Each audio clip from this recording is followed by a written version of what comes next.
शिवसेना, भाजपा, राष्ट्रवादी काँग्रेस पक्ष, रिपाई महायुतीचे लोकप्रिय उमेदवार सौ मनीषा रवींद्र वायकर यांच्या निवडणूक प्रचारार्थ यांची आरे गार्डन पिकनिक पॉइंट येथे शुक्रवार दिनांक 5/11/2024 रोजी सायंकाळी ठीक 6:30 वाजता चौक सभा घेण्यात आली। या सभेत जनतेला संबोधित भाषण करताना राष्ट्रवादी काँग्रेस ओबीसी विभागाचे मुंबई अध्यक्ष सन्माननीय श्री बबनराव मदने साहेब यांनी या भागातील जनतेने विद्यमान खासदार रवींद्र वायकर साहेब यांनी आरे गार्डनच्या या चौक सभेला उपस्थित तुम्हा आम्हा सर्वांचे नेते, या विभागाचे खासदार रवींद्रजी वायकर साहेब आणि या ठिकाणी उपस्थित सर्व राष्ट्रवादी काँग्रेस असेल, भाजप असेल, रामदास आठवले यांचे आरपीआय असेल, हे सर्वच आपल्या महायुतीचे सर्व पदाधिकारी, कार्यकर्ते, महिला बंधू भगिनी आज या ठिकाणी आपल्यामध्ये ज्यांची आता ज्या पद्धतीने आताच सांगण्यात आलं, 4 वेळा नगरसेवक, 3 वेळा आमदार आणि तुम्हा आम्हा सर्वांनी जो संघर्ष करून जो संघर्ष योद्धा देशाच्या संसदमध्ये पाठवला, असे तुम्हा आम्हांचे सर्वांचे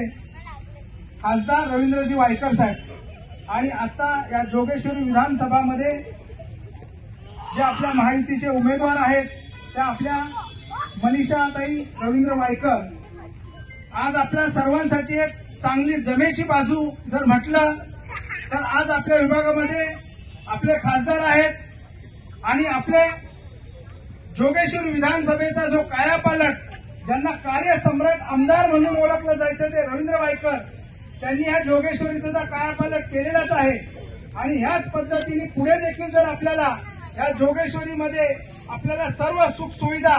आणि सर्व गोष्टी जर कोण उपलब्ध करून देऊ शकतो आणि कोण ह्या विभागाचा विकास करू शकतो तर त्या आपल्या मनीषा रवींद्र वायकर यांना तुम्हा आम्हा सर्वांनी 20 तारखेला जो आपला धनुष्यबाण निशाणी आहे त्या निशाणीचं बटन दाबून आपण प्रचंड बहुमताने इथून निवडून द्यायचं आहे। इथं जे कोण समोर उभे राहिलेले आहेत त्यांच्याबद्दल काही सांगण्याची गरज नाहीये, त्यांचा पराक्रम तुम्ही पाहिलेला आहे। ज्या रात्री अशा पद्धतीने कोणी प्रचार संपल्यानंतर अशा पद्धतीने कुणाच्याही कार्यालयावर, कुणाच्या घरावरती असे दारू पिऊन लोकांना घेऊन येऊन जो धिंगाणा घालू शकतो तो तुम्हाला आमदार पाहिजे का?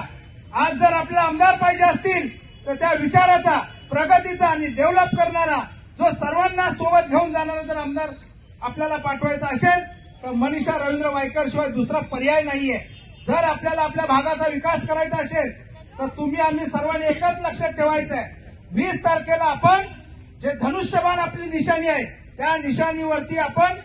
बटन दाबून प्रचंड बहुमताने मनीषा रवींद्र वायकर यांना या विभागातून आमदार म्हणून द्यायचं आहे। आपण सर्वांनी वर हात करून, दोन्ही वर हात करून त्या आज या ठिकाणी रवींद्र वायकर साहेबांसमोर आपण सर्वांनी आश्वासन द्यायचं आहे की आम्ही आज या ठिकाणी शपथ घेतो की आम्ही 20 तारखेला धनुष्यबाणाच्या बटनावरच मतदान करणार। दोन्ही हात वर करून सर्वांनी एकदा रवींद्र वायकर साहेबांना आपण आश्वासन द्यायचं आहे,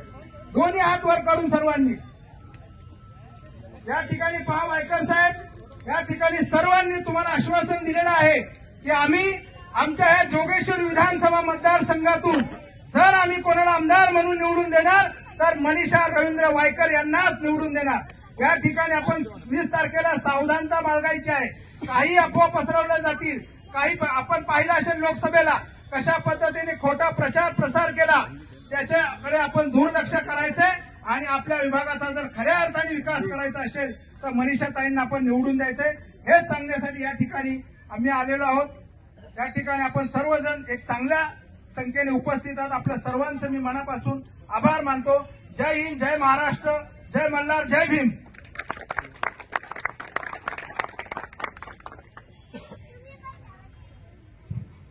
या ठिकाणी